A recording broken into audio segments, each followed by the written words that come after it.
Hindi sa pinagmulan. Hindi sa katangiang pisikal.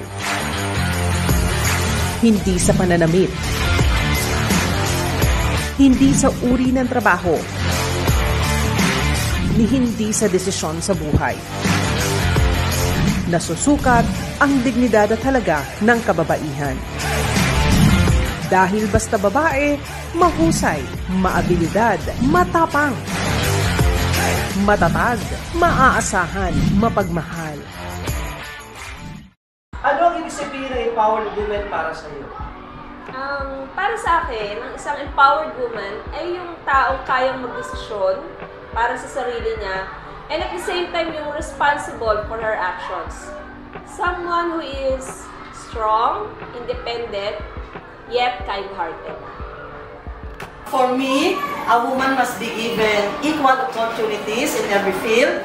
Dapat ang mga kababaihan, gaya ng mga kalalakihan, ay may importanteng tungkulin sa ating komunidad at lipunan.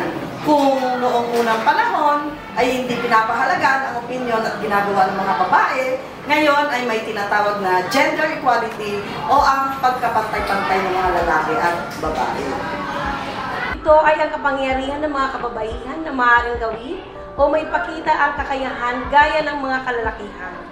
Ang kababaihan ay dapat pinapakinggan at pinapahalagaan ng kanilang mga opinyon. Ang mga boses ng mga kababaihan ay nakakatulong upang mapaunlad ang sarili at ang lipunan. Para sa akin, ang isang empowered na babae ay yung isang babaeng may kalayaan na i-express ang kanyang sarili nang walang iniisip na takot. Basta nasa isip niya, tama siya at alam niya makakatulong siya sa una-una sa pamilya niya at sa lipunan. Ano magagawa mo para mas magkaroon pa ng boses ang kababaihan sa community natin? Alam mo, nakakatuwa nga ngayon kasi mas nakakasabay na yung mga kababaihan ngayon. Mas nare-respeto na at nakikilala na may mga kakayahan din kami mga kababaihan. Bilang isang guro, malaki ang magagawa natin para mahikayat yung mga kabataan, lalo na yung mga babae na ipahayag yung kanilang mga saloobin at ipakita yung kanilang galing.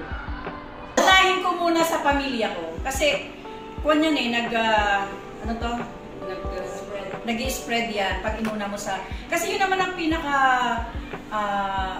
main reason kung bakit unang-una nag-exist tayo sa pamilya natin. At pag sinabi na natin na pamilya natin ang pinag-uusapan, nandyan na lahat ng lumalakas ka, tumatatag ka, nagiging motivated ka. Meron kang reason lagi na gumalaw, kumilos, hindi lang para sa sarili mo. At syempre, kapag ganun ka, na nadadamay na rin yung mga tao sa paligid mo hanggang sa pati buong komunidad mo. Bilang isang guro, makikiisa ako sa adhikain ng ating paaralan o ng ating komunidad tungo sa pagkakaroon ng pantay-pantay na karapatan ng mga kababaihan. Hindi tayo maaaring manatiling passive o kaya patuloy na umaasa na balang araw babago ang panindigan ng lipunan. So, bawat isa sa atin ay may kalayaan na magsalita para sa ating karapatan.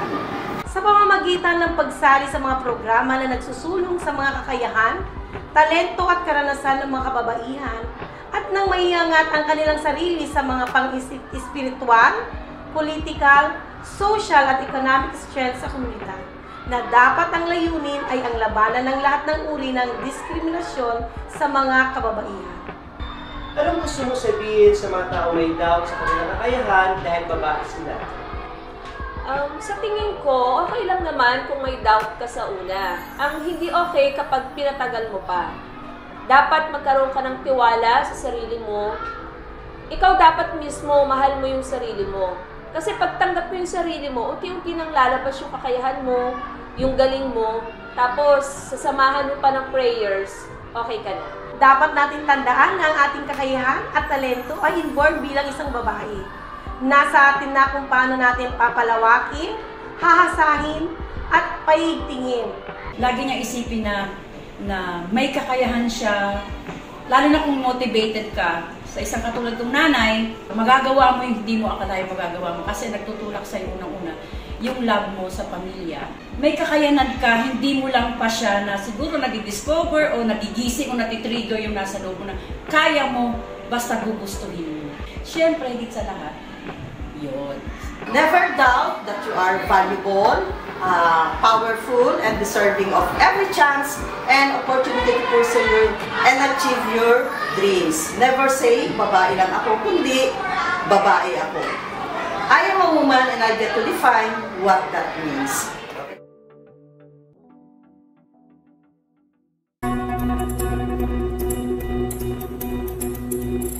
Pagiging guro o pagiging nanay? Parehas, kasi pag guro ka, nanay ka rin, di ba?